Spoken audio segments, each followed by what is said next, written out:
Hello दोस्तों, स्वागत है आप सभी का मेरे YouTube channel Sachin education hub पर।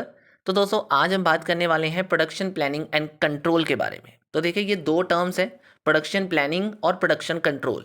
दोनों को कंबाइन करके बना हुआ है ये प्रोडक्शन प्लानिंग एंड कंट्रोल का मीनिंग।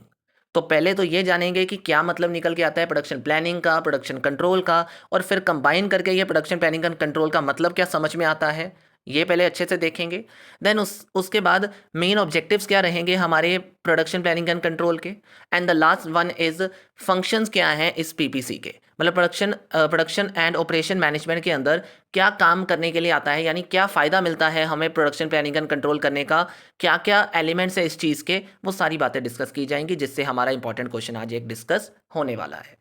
तो चलिए शुरू करते हैं और मीनिंग को समझते हैं। लेकिन उससे पहले दोस्तों, आप में से किसी भी स्टूडेंट को कॉमर्स सब्जेक्ट से रिगार्डिंग कोई नोट्स चाहिए तो टेलीग्राम चैनल आपके लिए ओपन है, लिंक आपको चैनल का वीडियो डिस्क्रिप्शन में मिल जाएगा। और दोस्तों, क्लासेस की भी अगर आपको रिक्वायरमेंट है किसी भी कॉमर्स सब्जेक्ट से रिगार्डिंग, तो ऑनलाइन क्लासेस हम आपको दे रहे हैं। डिटेल्स आपको क्लासेस की वीडियो डिस्क्रिप्शन में दे दी गई हैं। Let's started. हाँ जी, तो देखिए, सबसे पहले वर्ड पीपीसी है, that is production planning and control. दो वर्ड्स का मिक्सचर है, production planning and production control. तो देखिए, सबसे पहले जो प्रोडक्शन प्लानिंग एंड कंट्रोल क्या है, एक प्रोसेस है जिसमें सबसे पहले प्रोडक्शन प्लानिंग करी जाती है कि व्हाट टू प्रोड्यूस, क्या बनाना है, कैसे बनाना है, कितना बनाना है, हाउ मच। ये सब चीज़ों की सबसे पहले आंसर ढूंढने जाते हैं, मीन्स प्लानिंग की जाती है इन सब क्वेश्चंस के ऊपर। तो जब प्लानिंग ये डन हो जाती है ना कि क्या बनाना है, कितना बनाना है और कैसे बनाना है, तब हम क्या करते हैं, प्रोडक्शन कंट्रोलिंग करते हैं। मतलब जब ये चीज़ प्लानिंग रेडी हो गई, तब उसके बाद क्या किया जाता है, प्रोडक्शन कंट्रोल का काम किया जाता है। प्रोडक्शन कंट्रोल का मतलब एंश्योर किया जाता है कि क्या जो सोचा है प्रोडक्शन उसके साथ हो रही है, क्या जो प्लानिंग की गई थी प्रोडक्शन उसके हिसाब से की जा रही है, प्लान प्रॉपरली इम्प्लीमेंट हुआ है कि नहीं, इस चीज़ को प्रॉपरली मॉनिटर किया जाता है। और अगर कहीं पे कोई इशू या प्रॉब्लम नज़र आती है तो वहाँ पे प्रोसेसेस को उस हिसाब से एडजस्ट किया जाता है, सो दैट जो हमारा प्रोडक्शन फ्लो है ना, उसको सीमलेस बनाया जा सके, स्मूथ बनाया जा सके और एफिशिएंट रखा जा सके। तो कुल मिला के प्रोडक्शन प्लानिंग एंड कंट्रोल एक ऐसी क्रिटिकल प्रोसेस मानी जाती है जिसमें हम अपने रिसोर्सेज को इफेक्टिवली यूज़ करते हैं और प्रोडक्शन प्रोसेसेस को बेटर बनाने की कोशिश करते हैं, प्रोडक्शन टारगेट्स को पूरा करने की कोशिश करते हैं, क्वालिटी स्टैंडर्ड्स को मेंटेन करने की कोशिश करते हैं। ठीक है जी, तो this is all about PPC. Meaning clear हो गया। अब हम बात करने आए हैं मेन ऑब्जेक्टिव्स क्या हैं, क्यों पीपीसी, मतलब वाई। तो सबसे पहले आता है क्योंकि क्योंकि ये हमें रिसोर्सेज को बेटर यूटिलाइज करने का तरीका बताता है। तो प्रोडक्शन प्लानिंग एंड कंट्रोल एक ऐसी टेक्निक है, एक ऐसी प्रोसेस है जिसमें हम अपने रिसोर्सेज को मैक्सिमम बेसिस पे अच्छे तरीके से यूज़ कर सकते हैं। मतलब लेबर है या मटेरियल है या इक्विपमेंट है, उसको इस तरीके से यूज़ करना सीख जाते हैं कि हमारी वेस्टेजेस भी कम होती हैं और हमें कॉस्ट भी ज़्यादा बियर नहीं करनी पड़ती।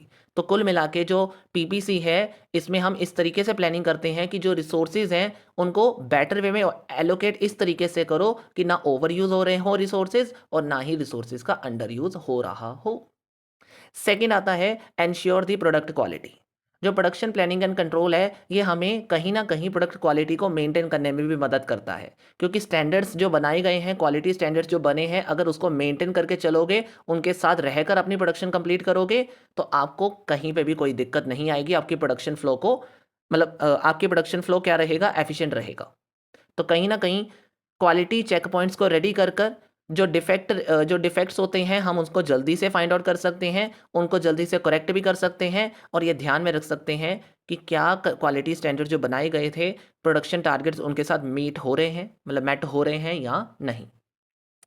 इसके बाद आता है कि जो प्रोडक्शन प्लानिंग एंड कंट्रोल है, कहीं ना कहीं प्रोडक्शन टारगेट्स को मीट करने में मदद करता है। मैंने ये पॉइंट ऊपर से ही जोड़ दिया, लेकिन अगर मैं इसको थोड़ा सा और क्लियर कर दूं, तो जो प्रोडक्शन प्लानिंग एंड कंट्रोल है, वो प्रोडक्शन शेड्यूल सेट करने में मदद करता है। क्या करने के लिए, ताकि हम अपनी डिलीवरी डेडलाइंस अच्छे से कंप्लीट कर सकें, टाइमली डिलीवरी दे सकें, टाइमली कंप्लीशन अपनी प्रोसेस को कर सकें, सो दैट कस्टमर की एक्सपेक्टेशंस पूरी हो जाएं और वो सेटिस्फाई हो जाए, और कभी भी हमें डिले ना हो और हमें वो चीज़ कॉस्ट बेसिस, मतलब हमें हमें हमें उन चीज़ों पे कॉस्ट ज़्यादा ना लगे। ठीक है जी, तो इतना क्लियर हो गया। अब इसके बाद आते हैं रिड्यूस दी प्रोडक्शन कॉस्ट। देखिए, नेक्स्ट हमें क्या एडवांटेज मिलता है कि जब हम रिसोर्सेज को प्रॉपरली यूज़ करना सीख जाते हैं ना, with the help of production planning and control, तो इससे सबसे बड़ा एडवांटेज हमें और क्या मिल रहा है, हमारी प्रोडक्शन कॉस्ट कम हो जाती है, स्पेशली मटेरियल के पर्पस से, स्पेशली स्टोरेज पर्पस से हमारी कॉस्ट कम हो जाती है, लेबर बेसिस पे हमारी कॉस्ट कम हो जाती है, क्योंकि हम उन स्किल्ड वर्कर को ही रखते हैं जो हमारी प्रोडक्शन को एफिशिएंट भी करते हैं, मतलब हमारे प्रोडक्शन फ्लो को एफिशिएंट भी बनाते हैं और टाइमली बेसिस पे प्रोडक्शन भी डन करते हैं। मतलब हम सिर्फ उन लेबर्स को रखते हैं, हम सिर्फ वो क्वालिटी मटेरियल लेकर आते हैं जो हमारी प्रोडक्शन को बेटर वे में प्रोड्यूस करने में, मतलब जो हमें प्रोडक्शन में बेटर क्वालिटी स्टैंडर्ड लेकर आने में मदद करती है। तो आप ये कह सकते हो कहीं ना कहीं कि जो रिसोर्सेज हम यूज़ कर रहे हैं ना, अगर उसको बेटर यूटिलाइज करना सीख जाएं तो कहीं ना कहीं हमारी प्रोडक्शन कॉस्ट पे बहुत इफेक्ट पड़ता है, हम उसको बहुत मिनिमाइज कर सकते हैं और को कॉस्ट एफिशिएंट वे में आगे बढ़ सकते हैं। नेक्स्ट हमें मिलता है adaptation to the market demand.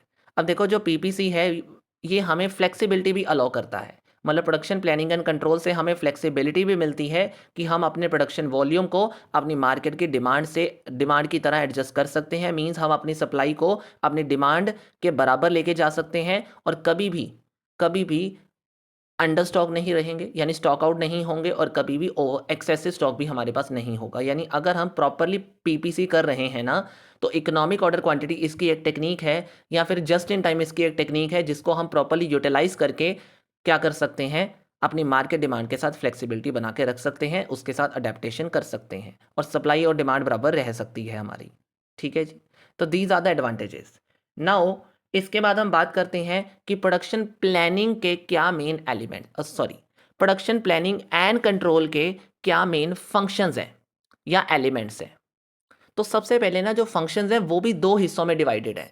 Total छः फंक्शन सिक्स फंक्शंस हैं हमारे पास, उनमें से 3 प्रोडक्शन प्लानिंग से रिलेटेड है और 3 फंक्शंस हमारे प्रोडक्शन कंट्रोल से रिलेटेड है। तो अगर हम सबसे पहले बात करते हैं प्रोडक्शन प्लानिंग के बारे में, तो सबसे पहले आता है राउटिंग, यानी रूटिंग। रूटिंग आप इसको कह लो। तो क्या मतलब है इसका, ये हमें एग्जैक्ट पाथ बताता है, सीक्वेंस बताता है उन सभी ऑपरेशंस का, उन सभी प्रोसेसेस का जो एक प्रोडक्ट को बनाने के लिए ज़रूरी होती हैं। मतलब ये जो स्टेप है ना, इसमें हम डिटर्मिन करते हैं वो एग्जैक्ट पाथ, वो एग्जैक्ट सीक्वेंस जो एक प्रोडक्ट को प्रोड्यूस करने के लिए जितने भी ऑपरेशंस चाहिए उनका क्या सीक्वेंस होगा, ये हमें बताता है। यानी जो रूटिंग है, इट आइडेंटिफाइज ईच स्टेप, ये हर एक स्टेप हमें आइडेंटिफाई करवाता है, हर एक टूल हमें बताता है, या हर एक इक्विपमेंट की ज़रूरत जो है वो हमें यहाँ से पता चलती है। यानी एक तरीके से आप कह लो कि एक टास्क को अच्छे से परफॉर्म करना कैसे उसका सीक्वेंस होगा, मतलब एक रॉ मटेरियल से लेकर फिनिश गुड तक कन्वर्जन किस तरीके से की जाएगी, ये प्रॉपरली हमें रूटिंग के जरिए पता चलती है। ठीक है, तो इसकी प्रॉपर तरीके से अगर आप ध्यान से देखोगे, रूटिंग को यूज़ करोगे, तो प्रॉपर रूटिंग क्या करती है, आपको वर्क फ्लो में ऑप्टिमाइजेशन प्रोवाइड करती है, अननेसेसरी मूवमेंट को अननेसेसरी मूवमेंट को प्रिवेंट करती है, अवॉइड करती है, और इससे डिले भी आपके मिनिमाइज हो जाते हैं। सेकेंड है शेड्यूलिंग। अब देखो शेड्यूलिंग क्या है, एक टाइमलाइन क्रिएट करती है, किसके लिए, प्रोडक्शन एक्टिविटीज़ के लिए। मतलब शेड्यूलिंग का मतलब है, इससे आपको स्पेसिफाई किया जाता है कि when each task should be started और when each task would be end. कब एक टास्क को शुरू किया जाएगा, कब एक टास्क को एंड किया जाएगा, इसके बारे में आपको इसमें पता चलता है। स्टार्टिंग एंड कंप्लीटिंग टाइम आपको इसमें दिया जाता है। ठीक है, तो इफेक्टिव शेड्यूलिंग अगर आप करते हो, कहीं ना कहीं आपकी जो शेड्यूलिंग अगर इफेक्टिव है तो उससे आपका प्रोडक्शन फ्लो स्मूथ रहेगा। आपको हर एक प्रोसेस को टाइम पे कंप्लीट करने की कह लो एक आपकी हर एक प्रोसेस जो है वो टाइम पे कंप्लीट भी हो जाएगी। आपको उसमें मतलब आप उसमें ध्यान दोगे अच्छे से, और आपकी डेडलाइंस भी कभी आपसे, मतलब आप अपनी डेडलाइन से पहले ही सारा काम कर सकते हो, डेडलाइंस पूरी अच्छे तरीके से मीट आउट कर सकते हो। और एक तरीके से कह लो कि प्रॉपर टाइम बेसिस पे हम ध्यान रख रख कर सारी चीज़ों पे आगे बढ़ सकते हैं। तो हमारा टाइम भी कहीं ना कहीं यहाँ से सेव होता रहेगा।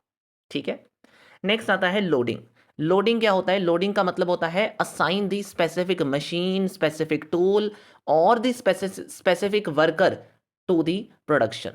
मतलब मैंने जो प्रोडक्शन करनी है ना, उसके लिए जो मशीनरी चाहिए, जो टूल्स चाहिए, और स्पेशली जो वर्कर्स उनकी मशीन, मतलब उस मशीन पे चाहिए, उनको उनकी कैपेबिलिटी के साथ, सॉरी कैपेसिटी के साथ उनको वहाँ पे लगाना, उनको वो काम असाइन करना। मतलब लोडिंग का मतलब है वर्कर को या किसी मशीन कि मशीन को अगर प्रोडक्शन देनी है, मतलब किसी मशीन के ऊपर हमने कोई प्रोडक्शन करनी है या किसी वर्कर को हमने कोई काम देना है, तो अकॉर्डिंग टू दी कैपेसिटी कि उस वर्कर की कितनी कैपेसिटी है, उस मशीन के ऊपर प्रोडक्शन करने की कितनी कैपेसिटी है, ये देखकर अगर हम किसी को काम दे रहे हैं या किसी मशीन पे वह काम लगा रहे हैं, तो वो हमारे लिए क्या है, लोडिंग। तो लोडिंग में बैलेंस होना बहुत ज़रूरी है, क्योंकि रिसोर्सेज अगर हमने ज़्यादा लगा दिए तो भी नुकसान हो सकता है, कम लगा दिए तो भी नुकसान हो सकता है। तो अंडर यूटिलाइजेशन या ओवर यूटिलाइजेशन अगर किसी किसी इक्विपमेंट की हो गई तो उससे हम क्या प्रॉब्लम में आ सकते हैं। तो इसीलिए अगर आप चाहते हो कि आपकी प्रोडक्शन ट्रैक पे रहे तो लोडिंग में बैलेंस होना ज़रूरी है, प्रॉपर लोडिंग होना ज़रूरी है, मतलब प्रॉपर टास्क प्रॉपर पर्सन को प्रॉपर कैपेसिटी के हिसाब से देना ज़रूरी है। ठीक है जी। तो these are the main elements according to the production planning. Now अगले फंक्शंस आते हैं प्रोडक्शन कंट्रोल के हिसाब से। तो सबसे पहले आता है डिस्पैचिंग। ये फंक्शन एक्चुअली में तब स्टार्ट होता है जब प्रोडक्शन एक्टिविटी स्टार्ट एक्चुअली में करनी होती है हमने, मतलब जब हमने एक्चुअल काम शुरू करना है। मतलब इसमें आप कह लो कि it initiate the actual production by issuing the order and instruction to the shop floor. यानी इस स्टेप में हम एक्चुअली में अपनी प्लानिंग को इम्प्लीमेंट कर रहे होते हैं, यानी जो प्लानिंग शेड्यूल बनाया है उसके हिसाब से हम अपने लोगों को, हम अपने वर्कर्स को ऑर्डर इशू करते हैं, उनको इंस्ट्रक्शंस देते हैं, मींस कम्युनिकेट करते हैं प्रॉपरली कि क्या करना है, किस कौन सा काम करना है, कहाँ करना है, क्या टाइम होगा, क्या रिक्वायरमेंट रहेगी, इन सब चीज़ों के बारे में। ठीक है। नेक्स्ट है फॉलो अप। जब हम उन उन सब चीज़ों के बारे में उनको बता देते हैं और उनकी मदद करते हैं, वो सारे रिसोर्सेज प्रोवाइड करके कि आपने ये काम करना है, इतने समय में करना है, तो जब वो काम कर रहे हैं तो उसकी फॉलोअप होना बहुत ज़रूरी है, मींस मॉनिटरिंग होना बहुत ज़रूरी है। क्योंकि अगर आप हर एक प्रोसेस पे मॉनिटरिंग करते रहोगे, अगर आपको ये पता चलता रहेगा कि everything is in the schedule, कि जो शेड्यूल के हिसाब से करना था क्या उसके अकॉर्डिंग हो रहा है, क्या प्लान के अकॉर्डिंग जो काम करना था उसके अकॉर्डिंग वो काम हो रहा है, अगर आप ये ट्रैकिंग करते रहोगे ना प्रोग्रेस की, तो कोई भी डिले या कोई भी इशू अगर हो रहा है तो वो जल्दी से जल्दी डिटेक्ट हो जाएगा और आप उसमें क्विकली एडजस्टमेंट करके उसको दोबारा ट्रैक पे लेकर आ सकते हो। तो ये फ़ायदा हो जाता है फॉलोअप का। और अगर आपने उसके बाद भी बेटर कंट्रोल करना है तो इंस्पेक्शन आखिरी स्टेप होता है इसका, क्योंकि जब काम हो गया तो उसके बाद उसकी इंस्पेक्शन करो, या फिर हर एक डिफरेंट डिफरेंट स्टेजेस पे अलग अलग तरीके से इंस्पेक्शन करो। Means it means checking the product at different stages पे प्रोडक्ट को दोबारा दोबारा चेक करो। क्या करने के लिए, ये देखने के लिए कि जो क्वालिटी स्टैंडर्ड्स है कहीं लैग तो नहीं कर रहे, मतलब हर एक स्टेप पे जो मैंने क्वालिटी मेंटेन करने का सोचा था कहीं पे क्वालिटी कम तो नहीं रह रही है। ठीक है, तो क्वालिटी को वेरीफाई अगर आप हर स्टेज पे करते रहोगे तो डिफेक्ट आपको जल्दी से मिलते रहेंगे, अगर है कोई तो उसको आप जल्दी से करेक्ट भी कर सकते हो। तो एंड प्रोडक्ट तक पहुंचने से पहले ही अगर सारे डिफेक्ट अच्छे से क्लियर हो जाते हैं और क्वालिटी स्टैंडर्ड मेंटेन रहते हैं तो आपकी वेस्टेज भी नहीं होगी और आपका प्रोडक्शन फ्लो भी बेटर चलता रहेगा। जी, तो बस इतना ही है। देखिए जी, मैंने जितने फंक्शन है वो सारे कवर कर दिए, तो इससे आपको एक क्लैरिटी मिल गई कि what is PPC, that is production planning and control है क्या, और मेन फंक्शंस कवर करा दिए प्रोडक्शन प्लानिंग के बेसिस पे और प्रोडक्शन कंट्रोलिंग बेसिस पे, दोनों बेसिस पे मेन फंक्शंस क्या हैं प्रोडक्शन प्लानिंग एंड कंट्रोल के वो कवर हो गए, मेन एलिमेंट्स पता चल गए, और क्यों ज़रूरी है ये पीपीसी एक प्रोडक्शन एंड ऑपरेशन मैनेजमेंट के अंदर, ये भी हमें क्लैरिटी आज मिल गई। तो चलिए बस इतना ही है वीडियो के अंदर। नेक्स्ट वीडियो तक वेट ज़रूर करिएगा, उससे पहले चैनल को सब्सक्राइब कर लीजिएगा और साथ में बेल आइकन है उसको भी ज़रूर प्रेस करिएगा for the further updates. Thank you so much, have a nice day.